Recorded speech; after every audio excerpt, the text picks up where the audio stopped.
बेळगाव शहरामध्ये अलीकडेच गांजा आणि इतर अंमली पदार्थांच्या विक्री विरोधात पोलीस विभागाकडून जोरदार मोहीम हाती घेण्यात आली आहे। या धडक कारवाईमुळे नागरिकांमध्ये दिलासा आणि समाधान व्यक्त होत आहे। पोलीस आयुक्तांच्या नेतृत्वाखाली सुरू असलेल्या या मोहिमेमध्ये अनेक ठिकाणी छापे टाकण्यात आले असून अनेक आरोपींना अटक करण्यात आली आहे। युवकांना ड्रग्ज पासून दूर ठेवण्यासाठी पोलिसांकडून सातत्याने जनजागृतीही केली जात आहे। गांजा, ड्रग्ज यामुळे तरुण पिढी भटकत आहे, यावर वेळीच कारवाई करणे आवश्यक आहे।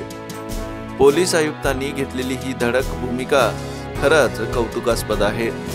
या उल्लेखनीय कामगिरीबद्दल पोलीस आयुक्तांचे समस्त ज्येष्ठ नागरिक, माजी नगरसेवक, माजी महापौर आणि विविध सामाजिक संघटनांकडून खास अभिनंदन करण्यात येत आहे। पोलीस आयुक्त यांचा पुष्पगुच्छ देऊन सत्कार करण्यात आला। त्यांच्याशी संवाद साधताना त्यांनी सांगितले की शहरातील तरुण पिढी अंमली पदार्थाच्या विळख्यात सापडू नये हीच आमची प्राथमिकता आहे। Bureau report, voice of Belgaum.